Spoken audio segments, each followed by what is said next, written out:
Greetings, film freaks. We are the Podcorn Kernels. Join us as we discuss the hard and often indigestible truths that are at the center of the fluffy and delicious world of cinema.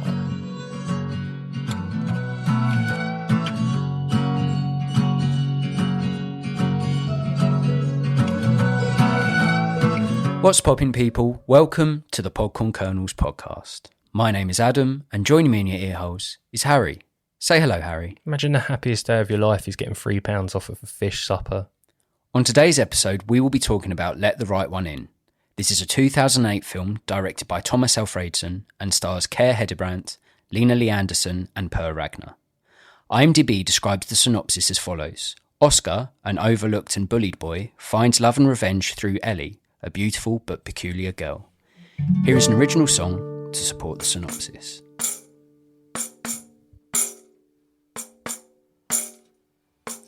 Snow falls down on a sleepy Swedish town. Drips of dark invade the white ground. Oh, that's right. Blood appears black under the moonlight. It's quite a fright, dancing with a creature of the night. She wants flesh, and I want her. What a mesh of love and murder.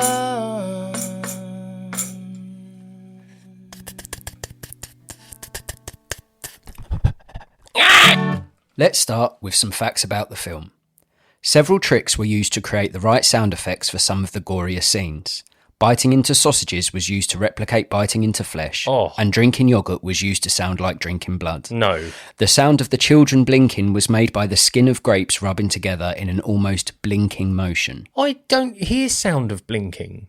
I found that odd that they went to such a stretch to replicate blinking sound. But blinking doesn't make a sound. Yeah, well, I guess if the person you're trying to get to blink is a vampire and you're trying to make them as creepy and as sinister as possible, then every little sound effect. This film, to me, is a film where they use sound in a really clever way. Sausages? So, well, yeah, biting into sausage. I had a sausage for breakfast this morning and I took extra care when I bit into it and I was like, I wonder if this sounds like flesh. So is that all true? Well, that's apparently. Oh, that makes me want to watch it again because now I want to listen out for the pop of a good sausage. But someone's job in this film was to sit there and bite a sausage to make it sound like flesh. How many sausages were consumed to get the right sounds for this film? Because there's a fair bit of flesh biting, flesh consumption. How many victims are we looking at here? One, a drunk guy coming out of a pub. Blonde woman, guy that goes in the bathroom. It's three people. And then at the end, there's like a collection of a few people that get done. And I think the sound design in this film, it's all in the background. It's all just behind shots. So there's a lot that you might not even pick 36 sausages. 36 sausages minimum confirmed. 36 sausage consumption. Do you think they spread it out, or was there a dedicated sausage eater? My only concern is I hope it was good sausage, like a Cumberland or a Lincolnshire, something with flavour. If it was just a dull old pink dog lipstick hot dog, no chance. But to be cost effective, I'd imagine they bought some budget sausages. I'd take that job. Oh, make sure you get smart price sausages because we're on a budget. Yeah, but if my job was, if I could get into working in film and my job was like, right, eat sausages, I'd be happier than a pig in shit. Yeah. I'd be well chuffed with that. And drinking yogurt as well. What a job. 4.5 million budget, so At least they could afford some sausages. At least half of that budget was on sausages and yogurt. Insane. Confirmed. Oh my God. Let the Right One In was voted Movie of the Year by Empire magazine in 2008. It is also included among the 1001 movies you must see before you die, edited by Steven Schneider. Schneider! Yeah. Fair? Oh, yeah. Definitely. For the time, if you recall, I mean, I watched it the year it was released, not in the cinema, DVD. It was so refreshing, foreign language film, Sweden, very artistically shot.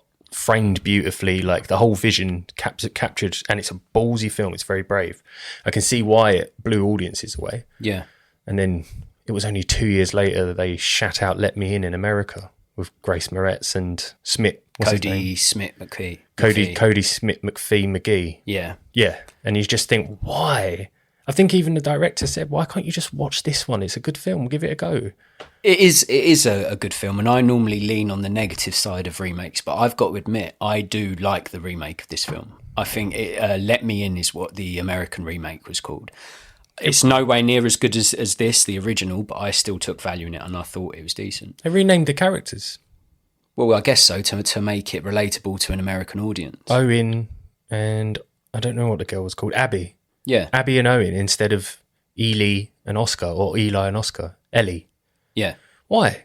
Well, I'm assuming it's because it was a American-produced, American-made film. It's just so the audiences can relate to the names. I'm guessing. Americans are fucking vampires, Len, aren't they? Oh, don't say Ellie and Oscar. The sun will kill me.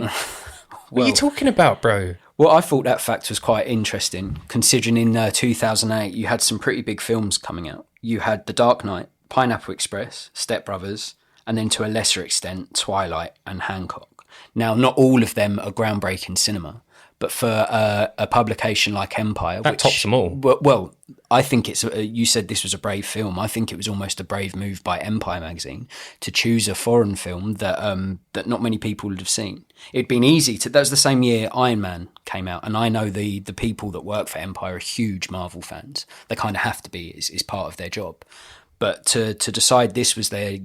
film of the year, I respect that. They took a stand. Well, there's those films there that I mentioned. They're all huge studio films, aren't they? And, Dark Knight is, I consider, a very good film. Step Brothers and Pineapple Express, great comedies. Obviously not in the grander scheme of things. They're not groundbreaking or anything like that. But I do admire their decision to say it's the best film of the year. Hancock should be buried in an unmarked grave so no one can go and pray to it. Well, it's not a great film, but I know the film did very well. And interestingly, it was the first foreign film that won their title of Best Film of the Year since City of God in 2003, I believe. But foreign films are the last bastion of hope. They're the Alamo. That's where you stand and fight the oncoming wave of shite. Yeah. MCU. Yeah, I think listen, both of us here are big fans of world cinema, and I for one, when I read that fact, I gave a slow nod of approval to a fake Empire audience. I was like, well done. Purple Rain nod. The end of Purple Rain, where the fat guy nods. It's classic. Yeah. Watch it. Final fact, almost every scene in the movie contains the colour red or red/orange, a clear reference to the colour of blood, the only food Ellie can consume. It stands out, doesn't it? It does. When you've got such a striking background of the white snow, when you see these blood splatters, they are really vivid. And like the fact says, a lot of the film's dark, shot at night and stuff. When you see these really sort of glowing red references, it is cool. It does stand out. It's like a little screenshot. Each scene, there's a cool little bit of red, and it's almost layered as well. Yeah, in the foreground and in the background. Yeah. Yeah. So when you know that fact, you almost watch the film like you would look at a Where's Wally book. Instead of looking for Wally, you're looking for the red in the scene. And it's a fun little game that I had with myself. Fun little game like a Rubik's Cube. Fun little game like a Rubik's Cube, which features in the film as well. Do you know what's wonderful about a Rubik's Cube? Go on. It's one of the loneliest things you can do, and they managed to share it. It struck me because that's also got red in it. So the Rubik's Cube is obviously a beautiful colour. It's a mixture of colours, isn't it? Yeah. And that stands out huge in a 1981 Sweden, which just looks so depressing. I said I would do anything lately for snow. I actually don't think I could go to 1981 Sweden just for the snow. It looks grim. It looks bleak, doesn't it? I think the Russians must have controlled it in that time because there's no glory there. Yeah. I think it complements what the film's trying to do. It's, if you look at the film's subject matter, it's about effectively a child vampire and trying to navigate a new town, trying to feed to survive and forming a friendship with another lonely child. And it is that relationship. You've got two lonely kids trying to connect. But it's a curse, this one. It's not. It doesn't glorify vampirism, does it? It's a curse. She's miserable. She hates it.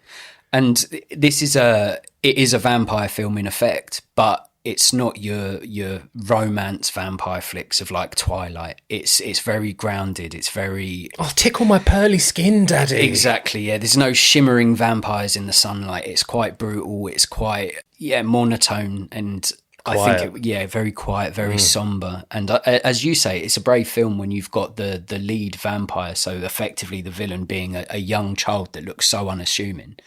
I think, the way it looks, those flashes of red and how somber and lonely and everything feels, it all just really works for Lars me. von Trier could learn a lot from Alfredson. I think a lot of directors could learn a lot from Alfredson. Lars von Trier Okay. needs to learn Yes. from Alfredson how to do a very dark, bleak story and still let love shine through and give a little bit of hope to the most cursed of situations. Lars von Trier is a piece of shit and I hate him. Okay. You good I'm now? still suffering, man. From watching Melancholia and House of Jack Bell, I'm still suffering. Yeah? Yeah. Okay, you done? What did you like about the film? Numerous things. One that came to mind, which I really, really love, is that John Lindquist, who wrote the book, put his own experiences into the book, which then obviously, got turned into the film. But most notably was the Three Bullies and the story of the bullying. But it's his own personal experience that he put in there. And I think you have to have gone through bullying to capture it so vividly. Yeah. He went as far as to even making all three Billies, their first names are the same as the real three guys that bullied him in real life. So, Oh, really? And I love that he gives his audience that satisfaction. And this is why it's a brave film. One of the many reasons. So the three bullies, Connie, the main one, who disgustingly looks like Natasha Lyonne. Try and unsee that now I've said it. The way they treat him and torture him throughout the film, you would never have expect a director to show you the death of three young kids, brutalized, decapitated, murdered in a swimming pool because they're trying to drown Oscar. It's the last bullying essentially, and I think that's what blew me away. The whole film was great, but what really blew me away the first time I ever watched it was that your director has just allowed his audience that really weird bit of satisfaction that you never get in a dream. It's like if you have a dream about sex or you have a dream about falling, you're never there for the end, are you? You always wake up before you die or arrive. Yeah. And in this film, he allows you to see bullies lose and die. And it's a lovely message to his bullies from when and this is the writer, obviously, but I think he was closely linked and spoke a lot to Alfredson about the film. And I think that's lovely that he put his own personal grief into the book, then it came into the film, and it's just delivered brilliantly. Yeah, in a story that's quite unrealistic, obviously revolving around a vampire, that relatability, that anyone that's experienced even a mild form of bullying knows that want for redemption, wants that almost that vengeance. Honey monster.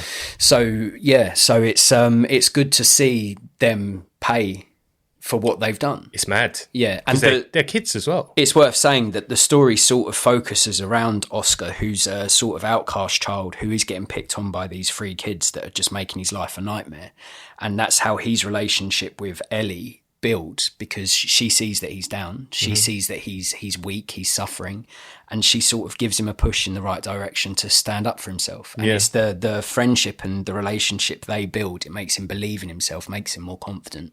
So while the grander picture of the story is quite unrealistic, that sentiment of having to stand up for yourself, that if you've got a good friend on your side, you can tackle things together, I think it grounds the whole story. And I think like that. The belly of the story is his bullying.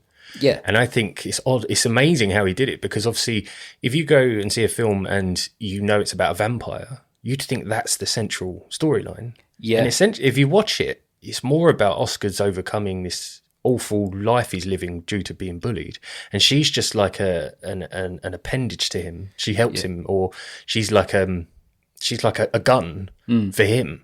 It's so strange that she's a vampire, but you're rooting for Oscar to overcome bullies, not for her to see what she's going to do next, because she doesn't like killing. That's the impression I get. Well, it's exactly that, isn't it? As you say, you could easily market this as a vampire film. And at the time, it came out the same year as Twilight. At the time, vampires were in fashion. This was ahead of all the MCU stuff. Iron Man came out the same year, but vampires and zombie things, that was the flavour of the month of the time. So they could have easily, if they wanted to, market it as, this is a vampire film. But I'd argue that Ellie's character, her being a vampire, is actually only quite a small part of the film when you think about it. It's more about that loneliness. It's more about that connection of two solitude minds finding strength within each other. And I think it makes it a really nice film, surprisingly, considering the violence that's at the core of it and stuff like that. Yeah. Big fan. What else did you like about it? The attention to detail was excellent.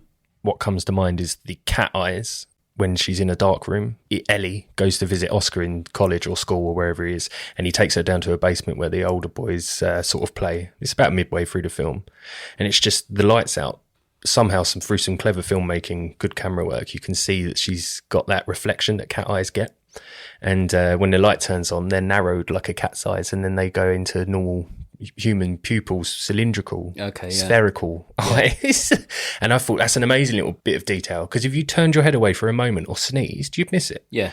Another one, when she goes to visit a hospital because her familiar Harkin, is it Per Ragnar plays Harkin? Yes. Harkin's like her familiar. He's an old man that helps her, capture victims, get blood, etc. She goes to visit him in hospital because he's been caught and he's burnt all of his own face, and that nurse comes outside to see her. And if you're eagle-eyed, you might spot it first time round. Yes. But if not, you'll see it when it starts to move. But she's about 4 floors up, just hanging on a wall. Yeah. And then when the nurse goes in, it just goes up the wall like a spider. And it's all them little bits in the film where they're really clever with the way they for considering its time and its budget. There's a little bit like I was speaking to you about that I didn't really look. The cat CGI of the little kittens looks a bit ropey. It will do now. It was hard to capture. You can't get kittens to attack a woman. But yeah, attention to detail was amazing in it. Yeah, that's something that struck me about it as well. And reading that fact in the facts section with the efforts they made to make things sound like certain things. On my second viewing of watching it for this podcast, when the film starts, so the film starts, it's just a black screen, credits start, and you just see a light drizzle of snow coming onto screen. And you hear a bit, maybe background wind. If you listen to it carefully, you actually hear someone eating something. No. Yeah. It's like a biting of, I'm assuming that's when they start on the sausage consumption. The noises are horrible. Yeah. And that's prevalent throughout the film, whether it's something going on in the background, whether it's something you're hearing and you might not necessarily think you should be hearing it. It's a film that if you're willing to pay a lot of attention to it, you will be rewarded. And it's also a film where you'll still find value in it if you're just watching it just for the sake of being entertained, because it's not a long film, 2 hours, and it's entertaining, and there's also a lot to say and a lot to be said under the surface level about two children connecting who are lonely and stuff like that. And like you say, the little things that happen in the background, the attention to detail, it all weaves together to make a really compact, not terrifying horror film, but an unsettling, somber affair, which I just think works. Any more likes about the film? Yeah, I love that the director made the creative choice that the actress that plays Ellie, Lena Lenderson, her voice is too high. So they hired another actress to dub over her voice in a louder, deeper voice. No. Yeah. That should have been That's in the not her fact voice. section. That's not her voice. If you were Lena Leanderson, you'd be a bit pissed. Well, no, because she obviously has a young female voice, and this vampire, Ellie, is there's no sex, is there? It was a boy. That's insinuated that she was a boy when she was younger and was castrated. Yeah, she was a boy. I missed that, and I watched it twice. Yeah, in the book, it's a boy. Oh, Looks it's just through time being crafted more into being a girl. But that's why in that not shocking scene, but like very brave scene, you see Ellie's where her genitals would be, and it's all scarred up, isn't it? Okay. She was a boy. That's why she says in the film, "What if I wasn't a girl, Oscar? Would you still like me?" See, in the context of the film, when she says, "If I wasn't a girl, would you still like me?" I thought she was talking about the fact, I'm a blood-sucking vampire. Would you still like me? I had no idea that the connotation was she used to be a dude. Yeah, 200 years ago, she was taken, castrated, turned into a vampire. She was born a boy. And you know that from the book? Yeah. The source material? Yeah. Oh, that's fascinating. Thanks for Well, that. the source materials, it is quite wholly different to the book. So in the source material, her familiar, Harkin, who's like a direct copy of Renfield from Dracula. Okay. Bram Stoker's Dracula, he's like a manservant, isn't he? He's a paedophile in the book. Oh, right. Essentially. Explains a bit. Lured into becoming a slave aide to Ellie, but he in the book I think he's a paedophile. Oh, right.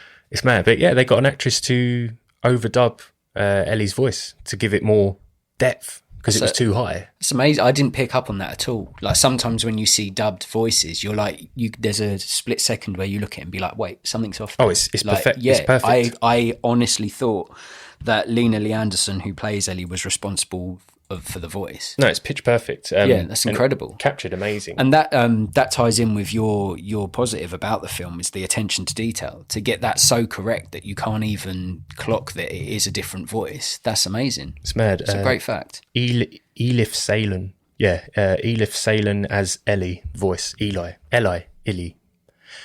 It's the way it's spelt makes me want to say Eli. Yes. You boy, Eli. Yeah. It's Ellie, yeah? It's spelt Ellie. It's spelled Eli. Mm-hmm. We say it as Ellie.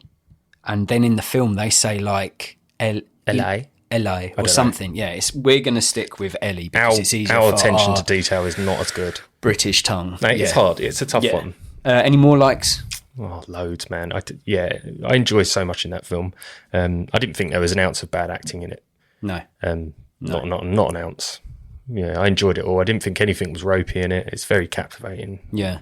I could go on and on. I think the fact that you've got two young actors leading the film, there's not one time that I was watching it and going, that kid's grating on me, or this scene's too big for the child. And when you consider that some of the scenes in the film are quite horrific, quite adult, and then they're having to act through it, there's not an element of like, they don't know what they're doing, they don't understand. You fully believe and you fully respect the commitments of both of these young actors. And I think it's hard to think of a film where say kid actors take the lead, where it's not grating, because obviously being young, you can't draw from any experience. Well, exactly, yeah. He didn't let them learn lines, Alfredson. Are you telling me it was all improvised? No, he told them the spot what to say, so that they would never get into a regimented way of saying it. He could act them through it. It'd be easier with kid actors. If you think about it, say it like this, and then they would just do what they're told. Yeah, I think that was quite cool. That's clever directing. It's not dialogue heavy, is it? Yeah. If you think about it, none of them really have very, very long lines. Yeah. And it is a muted film. And the fact that they like you said, if they don't have loads of time with the dialogue, they can't put in their inexperience into it. That's another good fact. I think he's brilliant, Alfredson, for what he pulled together and how he created that film of, like what you're saying about sausages and yogurt and like just all the detail he put in and the way he wanted to work with the kid actors. It's so clever, man. It's a meticulous mindset. And I think he's been rewarded for it. What I liked about the film, top of the list, was the music. I just think it was a great use of orchestral music, and it perfectly creates a tense and troubling atmosphere that really complements what the film set out to do. Mm-hmm. So from the word go, I was struck by the music, the musicality of it. Again, going back to the use of sausage sounds and all of that, the sound design, the score, everything about it, it just makes it feel so atmospheric and so taut and tense. And the second time watching it, first time I was like, I think the music's really good in this. And then the second time watching it, I made an extra effort to listen, and I was like, I'm actually blown away with the music. I should have really researched who's responsible for the music. It's hard to it is hard to remember Scandi names. I mean, it's just hard for me to pronounce or even figure them out. You've read it over a few times and it'll just evade you. Yeah. But anyway, whoever was in charge of the music, I thought did a fantastic job, and it really helped the film on its way. Hell yeah. I also like how just quiet and subtle the film is. Let the Right One In is a slow, menacing horror that doesn't rely on jump scares to be frightening. It's not your run-of-the-mill vampire flick. It's, as I said, it's more of a study of loneliness and the desire to connect. And the relationship between the two central characters is interesting, albeit a uncomfortable watch. And the whole film, there's you can probably count on one hand the amount of times that there's something explosive or something grand or loud happening. It's few and far between. It's paced well. Yeah, it is paced well, but when they happen, because the rest of the film's so quiet and just so subtle, when something does happen, you're almost taken aback. You're like, oh God, I wasn't expecting that. But they're not jump scares. You're not like in a dark room and you're like, oh, where is it? Where's the thing that's going to make me jump out my skin? It's far more subtle like that. And I think it ends up being more sincere and feeling more sinister because of that. And yeah, I'm a fan of that. Can I ask you a question? You can. My first time ever watching this, back in 2008, or whenever I got the DVD, first time I watched it, I thought Oscar's dad was gay. I honestly thought he was gay. I thought the Yeah, guy that comes over was gay. He's not. I think, well, for context... No, his dad's an alcoholic. Oh, so he's just a boozy bud. And the fact that his mates come round has dropped all of his attention on his son, and he pulls out the bottle. Okay. But the first time I watched it, I just thought, oh, Oscar, that's why the mum and dad are together. That's why Oscar's acting a bit strange around this guy, because his dad actually has a boyfriend. Yeah. And it's not. I watched it last night, and I was like, hold on a minute. That doesn't feel like the same time I watched it last time. Yeah, am I right? And then I read into it, and in the book, he's not gay. Oh. He's an alcoholic. See, I 100% took it as him being a gay guy. Yeah. Because in the context of the film, we know that Oscar's parents are split up. He spends a week with his mum, spends a week with his dad. And when he goes to his dad, when he first spends time with his dad, he's well chuffed to be there. He's having a great time. Then later on in the film, when he goes back there, he sees a man come into the room and his face drops. Now, I thought, like you did initially, and this is my third, fourth, or maybe even fifth time of watching it, every single time I've seen it, being like, well, that's his partner.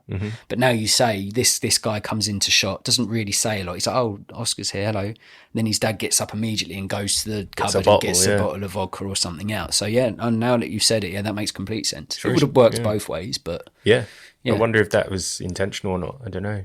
Maybe. It could just been where my mind went. Maybe. Yeah. Maybe. I also loved the imagery. The crisp white snow is like a fresh canvas. The explosive scenes that are few and far between are more impactful when they're set against the pure white backdrop. And I feel like it almost symbolises the loss of innocence, doesn't it? Yeah.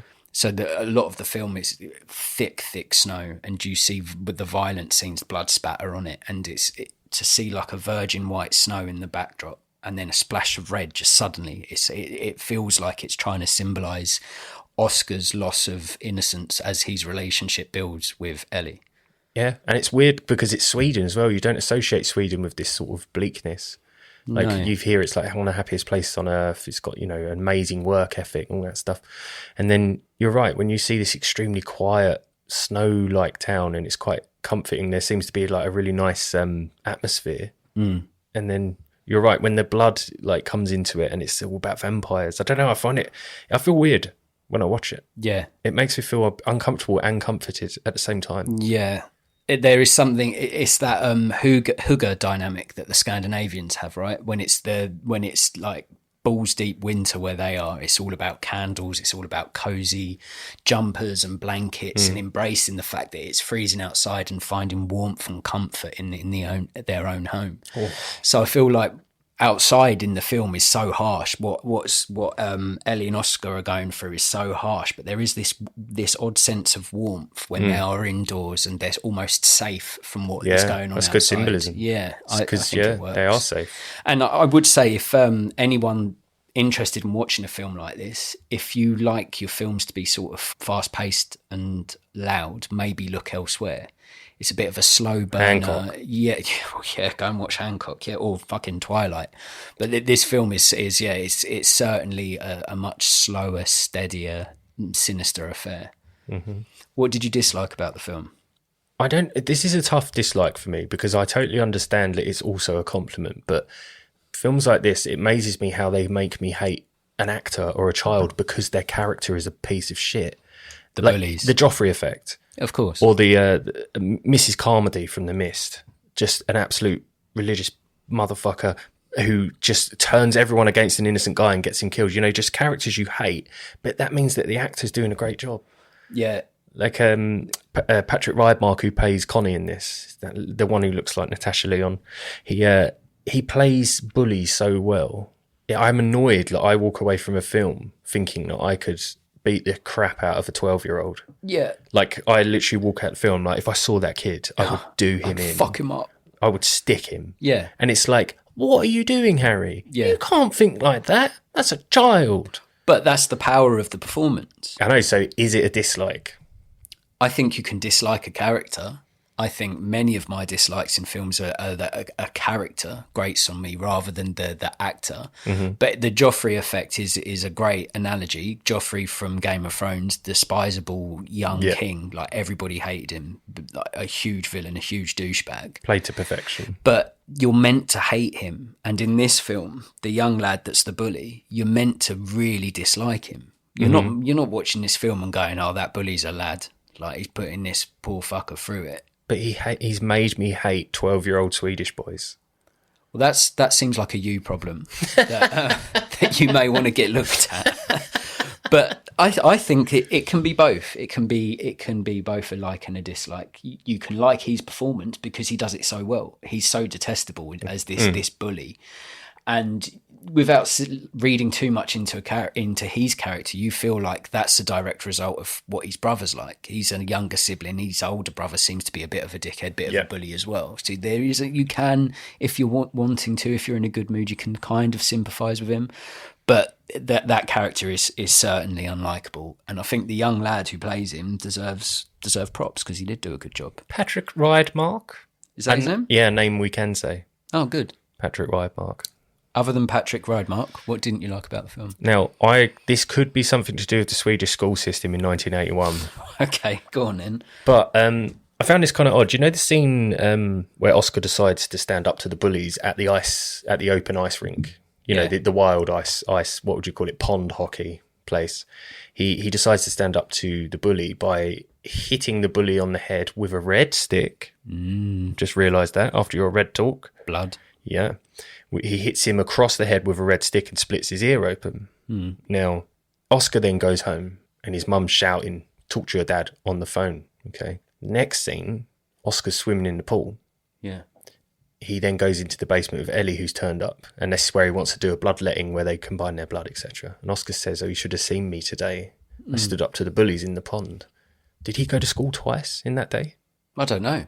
Yeah, so either Sweden allow their kids to go out for a 3-hour session and then go home, get told off by mummy and have a day at doors, and then they go back to school for swimming. And I thought he's either screwed up there with the chronological order, because he says, "Today I hit Connie in the head with a stick," and he had to go to ER today. He'd already gone home and seen his mum been told off. So did he go to school twice in one day?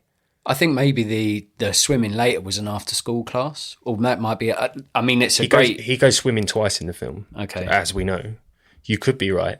This is my thing. Like I said, it could be that I didn't understand the 1981 Swedish school system. I mean, why would you? I mean, exactly. Yeah, you know, make good meatballs. Yeah, but I don't know your timetable. Okay, and that you have a problem with that? Well, no, I have a problem if it was a mistake in the chronological order of the film. Okay. Because he said today. If he said yesterday I hit Connie in the head with a stick, I wouldn't be sitting here talking about the 1981 Swedish school system. Okay. So it'd be really cool if we could figure that one out. Yep. Get to the bottom of it. So if it's a plot hole, I'm annoyed. Because it's kind of a perfect film for what it does to itself. If it's a plot hole and it's a mistake in the chronological order of the events, I'm annoyed. If it's just an after-school swimming party thing, you'll allow it. I'll allow it. But when we've spoken about Tomas Alfredson and the attention to detail and the meticulous way in which he makes his films, it feels like he wouldn't have fucked up based on a school scheduling error. Maybe we'll never get. I'm with you on that, but maybe we can dedicate our lives to getting to the bottom of this. No, you've offered a fair point, and you've argued that point well, and I'm willing to concede that it was an after-school swimming session. Hey man, if Alfredson and co have fucked up, I'm on the back of that horse with you, and we'll go and fight them on it, because you shouldn't get schedules fucked up. I don't like that. No. Yeah, that's a fair dislike if it is. Mm. Yeah, give me another dislike if you've got any. Throat cutting, blood harvesting scene. Okay. Oh man, it makes me feel so weird. It makes me think of the meat I eat. God. It's just, in the first 5 minutes of the film, it's just, Harkin, man bitch servant. It's an excellently shot scene. Tarantino would have loved it. He's literally waiting under a lamppost, under a snowy wooded landscape. And he just he talks to a bystander who's going past. It's nighttime, obviously. It could be 4 p.m, who knows, winter solstice. And he gasses him and it cuts. And he's hoisting him up on the tree and he's hog-tied. Mm. And it's just, the process is so clinical. It lets you believe that that's like the 2000th time he's done this to someone. Yeah. But it's how clinical he is with it. Yeah, there's no emotion. There's no guilt. It's not malice. No. It's not. It's for a purpose, and that's weird. Mm. And it's just it might be another sausage scene, who knows? But when you don't see it, you don't have to. It's horrible as it is, but he clips the guy's obviously artery in his neck or something, and you just hear water glugging into a jug, and it just made me think of turn that into a pig and it's acceptable. Yeah. Now it's a man in the woods and he's being harvested for his blood. It just makes me feel weak. Yeah. Oh, I think oh God. it would be really easy as a plot device when the film centered around vampire he could have just taken his daughter, well, so-called daughter in the film. It's contextualized. It's contextualized for everyone else within the film that this is a father and daughter dynamic. Yeah. You watch the film and you learn that's probably not the case. El Mammy Pappy. Yeah. Anyway, they could have easily had it as he could just take Ellie out into a quiet place and just let her run riot and feed on people. But it's that meticulous, that methodical, that surgical nature of where he ties people up, hang them upside down for a tree, and like you say, guts them like an animal. It is uncomfortable. It's not nice to watch, is it? She doesn't want to kill, does she?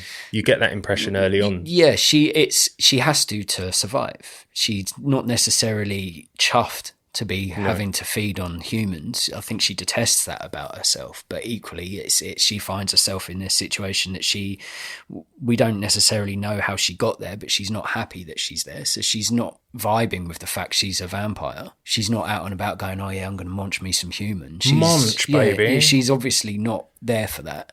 And that sort of, that level of... Harkin's losing his edge, isn't he? Yeah, in the film, you get a sense that he's tired of this because that shit would drain you.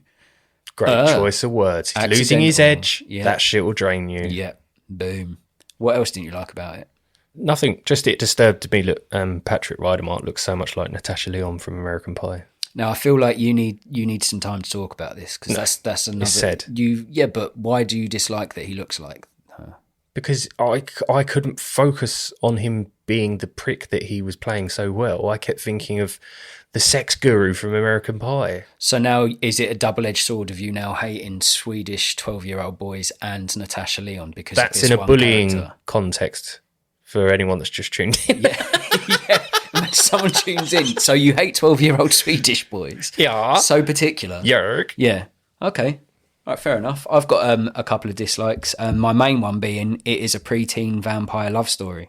Despite being a successful horror flick that is intimidating and intriguing, it is about a couple of children who form a romantic relationship, and one of them is a 300-year-old vampire. It's not about sex. It's not about sex, but it is about two children effectively falling in love. Comfort. So the way I see the story is the father figure in this, Harkin, played by Per Ragnar. I see him being what Oscar, the young lad, the main protagonist of the film, I see what he is being, what Oscar will be. Yeah, it's foreshadowing. Exactly. So I think Ellie probably goes around through the ages, gets a young lad on board because they can identify with one another for being the same age, and then uses them until a point where she's got no interest. Why not turn him so they can have this eternal love? Well, because then... Like Laszlo. Because then he's not got a purpose. If he's just a vampire, then they're both out hunting blood together. If he loves her and has loved her from a child right up until adulthood, let's say that's the scenario the film sees itself in, then he's of use to her. He's going out... She's being able to stay secure and safe. He's going out taking all the risk, being a little bitch boy, bringing back the blood. And she's there and she's not putting herself at risk. I don't know. You know when she half-fed on the blonde woman who was always drinking in the film? Essentially, there's a reoccurring group of dudes and dudettes having drinks, smoking, and just enjoying themselves as much as they can in a 1981 Sweden communist state. And they slowly get picked off, kind of, don't they? Three of them die. Two or three, yeah. She half feeds on Blondie, doesn't she? Because she's had an argument with her boyfriend, left the house, and then gets bitten by Ellie. And because she doesn't get to finish her off, she becomes a vampire, essentially. That's a great scene. That's a great scene when she wakes up like hungover, bitten on the neck, and her finger burns. Yeah. And then she goes to hospital because she's getting a taste for blood. And just that bit where she tells the guy in the hospital, the porter, "Can you open the blinds?" And she just goes up in flames. It's really cool. So I was thinking, like, she ran away from that kill because she had to. Just turn Oscar into your forever man. Yeah. You know. I don't think it's about sex. I think it's about comfort. Like the way she gets in behind him in the bed. She's 200 years old. she's seen the world deep down. That's why sometimes she's transitions. You see her, she's old, but she's tickling his arm to comfort him. But also, I get that. It's not. I'm not necessarily. My dislike isn't that it's a child sex story. It's not that. There's nothing dodgy treading that grey area there. That's not that sort of film. Let's make that clear. Yeah. But the fact of the matter is, one of them is a 10, 11-year-old boy, and the other one is a 300-year-old vampire boy. 12-year-old boy, girl. Yeah. So if you look at it at its core, that I did find that a bit uncomfortable. It is a preteen love story. Yeah. But it's not a preteen love story because one of them's 100 years old. So 200-300. It's quite a It's brave. It is brave. I'll brave, give it that. It's odd. It's strange, yeah. And tying into what we just mentioned there, another dislike of mine is the lack of context. I appreciate the decision to jump straight into the story, but I wouldn't have minded some sort of like insight into how Ellie became a vampire. As we've said, I read that she is actually 300 years old, but I'd like to know what the relationship between her and the father figure was all about. Now, me saying that I think it's just someone that fell in love with Ellie when he was young. That's pure speculation. You can. She's 300 years old, so it's obviously not her dad. He does love her because he says he gets jealous of Oscar, doesn't he? Yeah, do me a favour, don't see that boy tonight.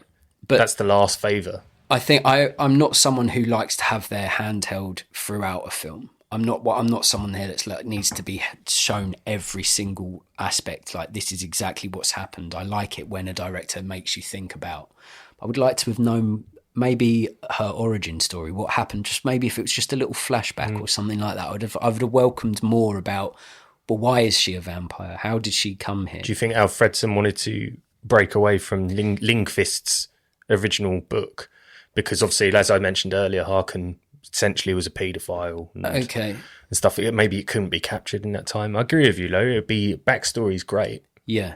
Would you like a backstory from Ellie just telling Oscar what happened, and no change in scenery or flashback, or would you have liked the real flashback? Yeah, I would have welcomed just a short scene, just her like given when he finds out that she is in fact a vampire. He's not too shocked. And I know, children's minds are far more malleable and they're far more susceptible to believe stuff. But even as a 10-year-old, if someone said to me they're a vampire, I'd have questions. Psychological questions. I would be like, well, why are you a vampire? I did not think they were real.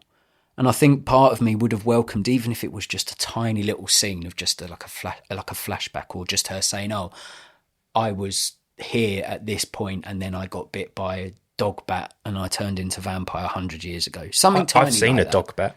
Maybe we're looking at it too literally, though. Hang on. Maybe it's allegorical to transgenderism. It could be. Right, the discovery of I am actually a woman or I am actually a man. Maybe the whole vampire thing is a subtext for transgenderism. Maybe. We could, the book's probably worth a read. Imagine filling in them gaps, but sometimes if you started with the film, the book can change the film and vice versa. It can change a lot. As I say, that dislike of the lack of context, it's not one that's made me think massively less of the film. No. For a personal perspective, it's just a level of intrigue. I'm just interested. So I'd like to know a bit more about Ellie. You had your starter, you had your main, and now you want that's pudding. Yeah, I want that pudding to top off the meal, yeah. Just that's a little pudding. Bit of context. That is pudding. Pudding, yeah, keep saying it. My final dislike was milk Rubik's Cube nails. I can't drink milk. I've never solved a Rubik's Cube, and I do not like the sound of fingernails scraping on a hard surface. Especially her dirty nails. Exactly, and the film made me want to drink milk while solving a Rubik's Cube and hitting myself in the head because of the nail scrape sounds. Who drink milk in the film? Harkin has a glass. Yeah, has a glass of cold leche, and I can't drink it. I can't drink it now because it hurts my stomach. And I was watching it, I was like, I'd love a glass of cold milk. No leche. I'd love a Rubik's Cube, and I'd love to be able to solve one. And when in the film there's so Oscar and Ellie communicate. They live, they're next door neighbours in the film, and they communicate through Morse code by scraping on the walls. And that sound, in a film where there's people eating people, the thing that bothered me most was the nail scratching on walls and stuff. Even thinking back, it makes me feel uncomfortable. Oh. So yeah, an odd dislike was the fact that I can't drink milk, the fact that I can't solve the Rubik's Cube and the fact that I don't like scrapey wall sounds. Oat milk's a really good standalone drink. If you fancy replicating what you're seeing in the film, have a glass of cold oat. But nothing beats a cold glass of leche on a hot summer's morning. Oh, God. You want a glass of warm milk? No, I don't want a glass of warm milk. I have some questions if you're interested. Si, senor. The success of Let the Right One In spawned a Hollywood reboot and a theatre production. Boo. Have you seen either? And if you have, what did you think? I think we know the answer. I saw Let Me In. I think if you have no knowledge of Let the Right One In and you're going to cinema, it's good. I think it's a good ride. And it did hit all the nails on the head, I think. But when you know Let the Right One exists and you've seen it, you're not improving your experience. No. You're either similar or a little I'd say it's lukewarm. I'd say it's a lesser film. I'd say if people out there who are sort of intimidated by world cinema and subtitles, I think watching Let Me In is a good substitute. As far as remakes goes, it's pretty decent. How's your maths? Not great. So Let the Right One In was 4.5 million budget. It was 11.2 million gross. Let Me In was 20 million budget. It was 25 million gross. Almost similar, innit? About 5 million. So neither of them were commercial success. No, I guess you wouldn't consider them huge blockbusters. So if all you've got left when you're not a commercial success, go Shawshank, is the critical success. Yeah. Because that lasts you through the ages. Yeah. So I think just based on that, don't bother with Let Me In. No.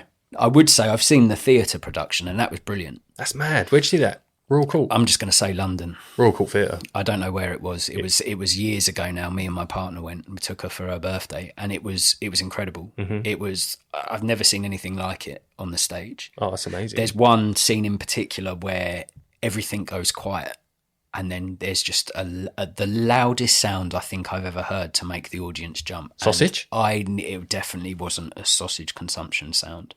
It was so loud and the lights blast up and I nearly had a heart attack. But it was. I'm definitely glad I saw it. It was brilliant. Sing the Woman in Black on the stage? No, I don't think I could handle that. Wow. Yeah, I think that would fuck me to my core. Wow. Yeah. I saw it at school and then I saw it 4 times after that. Throughout my life. I've got to go and watch it because it just still rocks me. Really? It's terrifying. It's terrifying. It's well worth going. Great experience. See, I remember watching Let the Right One In at the theatre and I got digged in the side by my partner because when that jump happened, I maybe was guilty of shouting too loud and for too long. Like everyone else had calmed down and I was still there just screaming and she was like, stop it. So, shut up. Yeah, but I don't do well with jump scares anyway. So out of all the undead monsters to have ever graced the big screen, who or what do you consider the scariest and why? Reagan, Exorcist. Yeah. Does that count as an undead monster? Oh, it's more of a possession, isn't it? But it's still a monster. It's a fucking demon in a little girl. Yeah, Reagan Exorcist. Yeah, that was my go-to monster as well. Even maybe 11 years old, open up my brother's Empire mag, and the centerfold was Reagan's face in full detail. Yeah. And I'd seen it before. I'd seen her face. I hadn't seen the film. I didn't watch the film till I was 16. I was too terrified. But to think that now is a laughing point for some youths watching Exorcist, for me, was pure hell. Yeah. And I love William Friedkin. I think he's a very talented filmmaker. He's very innovative in how he approaches stuff. But that character, still to this day, if I see her face, I'm seeing it. Like in hours later, I'm like, oh God. Yeah, I mean, that film. I still struggle to even say the film's name.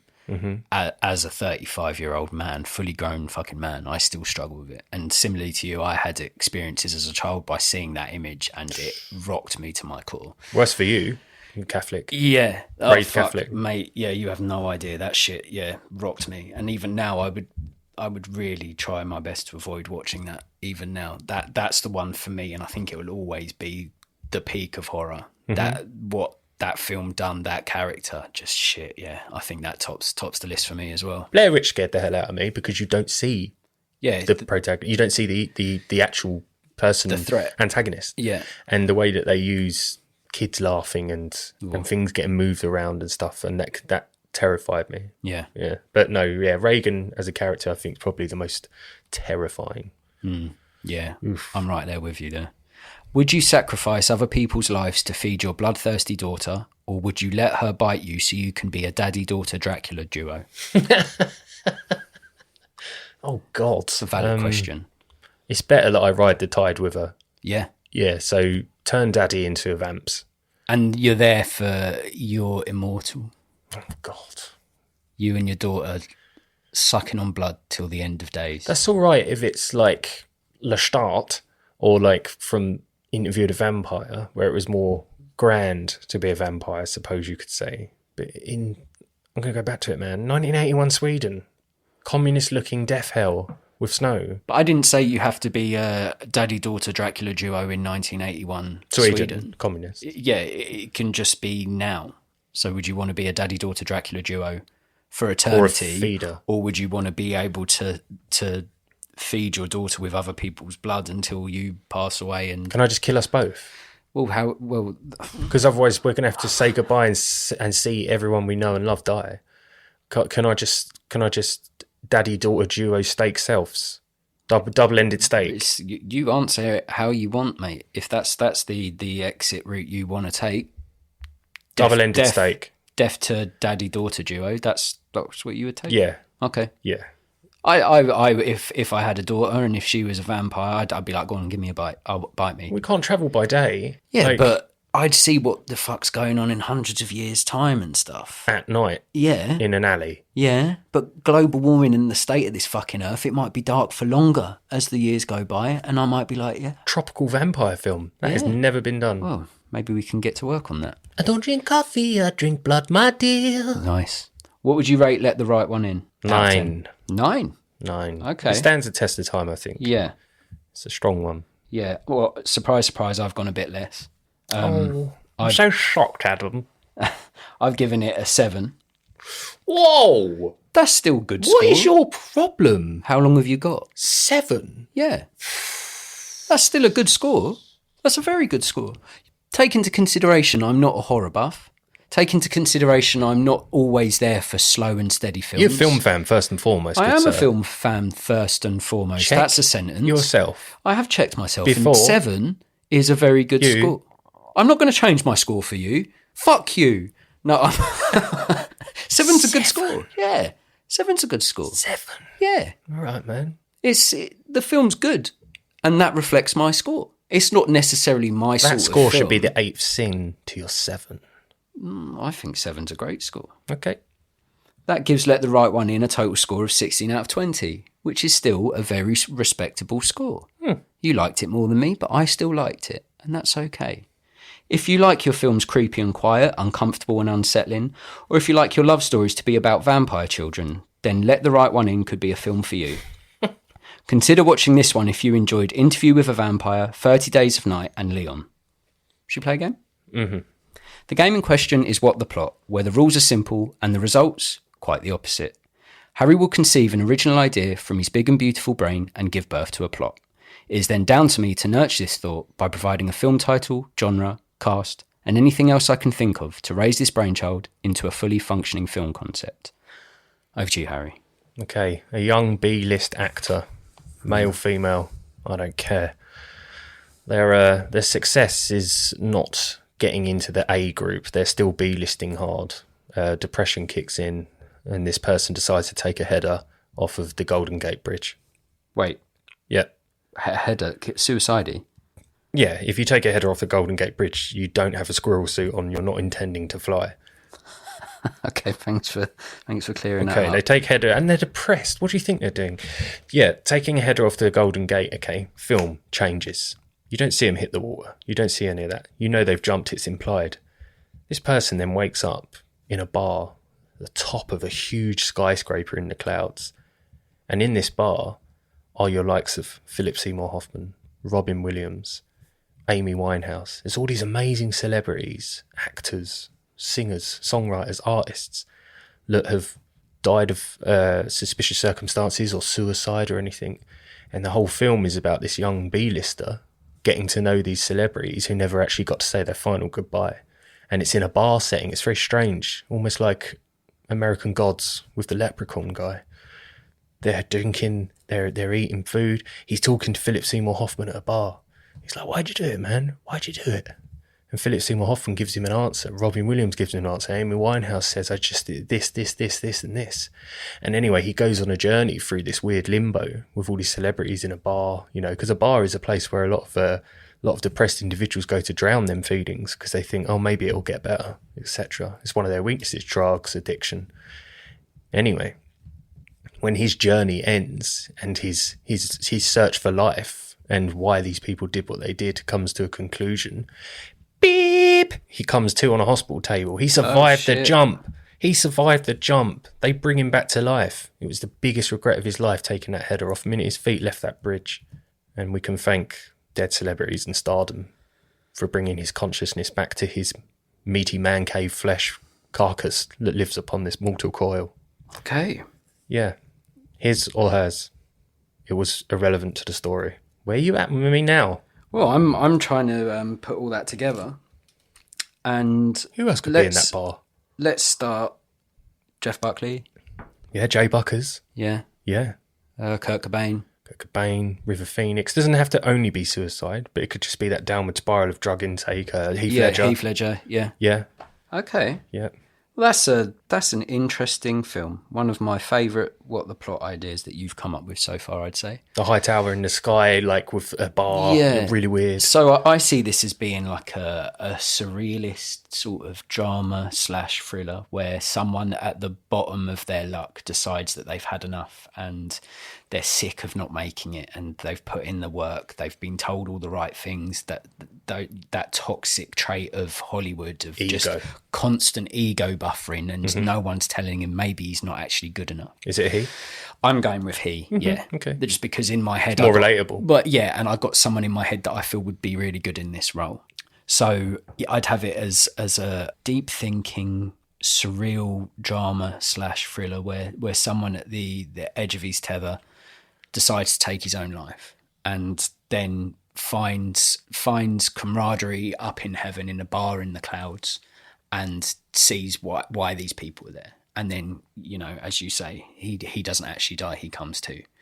So that sounds interesting. That sounds like a film that I would watch right now. So in summary, it's a young B-list actor, depressed at not being A-list, suicide attempt, but you don't see him die. Person wakes up in a bar in the sky, joined by A-listers in heaven who have all died suspiciously. During his journey through limbo, he gets answers as to why these greats have taken their own life or died suspiciously, and has learned that, you know, maybe this isn't the best choice for me here. The journey ends, he comes to life, and he's back in a hospital. He never died, and he's woken up with that insight that, you know, well, maybe I was being too drastic here. Maybe there's a reason why I should live. So it's quite the journey in this film. And in the lead role, I'd see Barry Keoghan.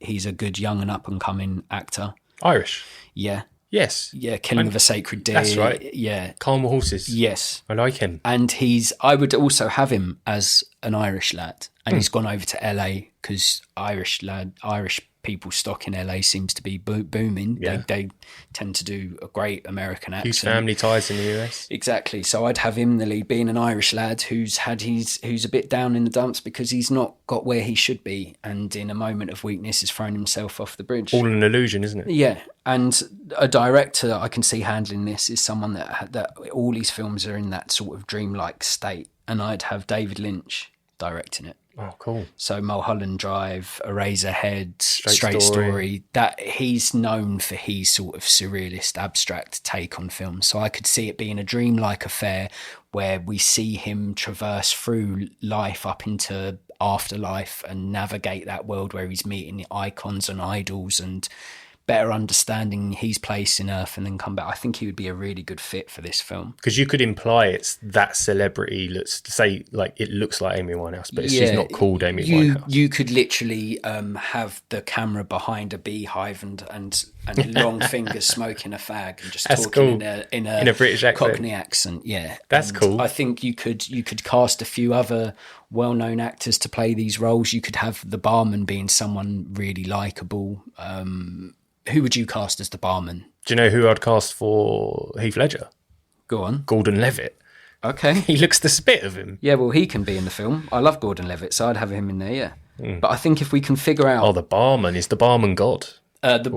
But he could be God, he could be a saint, and he's the person that Barry Keoghan has the most to deal with. So if he's at the bar and he's drinking away his blues, these people come and go, the likes of Robin Williams, the likes of Amy Winehouse. Too predictable to have Ian McShane as the barman. Oh, I like that. Because of Deb Woodlow. Yeah, we could try and...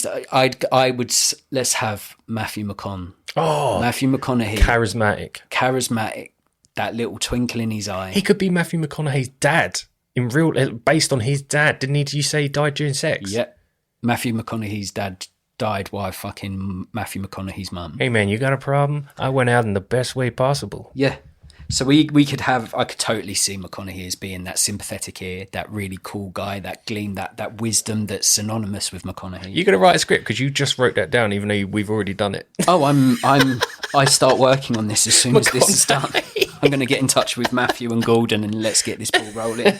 So yeah, I'd have this as a David Lynch film starring Barry Keoghan, Joseph Gordon-Levitt and Matthew McConaughey, and I'd have the film titled Answers from Above. All my life, I wanted to be an actor.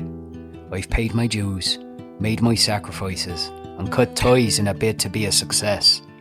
Years of taking blow after blow after blow, and I still haven't caught a break. I'm done trying. I'm done, man. What are you doing here, kid? I swear people coming here are getting younger and younger. It's all an illusion, man. Fame, money, women, cars. Ain't gonna make you happy. You're gonna make you happy. Money, fame, From director David Lynch, starring Barry Keoghan, Joseph Gordon-Levitt, and Matthew McConaughey. Answers from Above, coming soon. Fame, fame, fame, fame, fame, fame, fame, fame.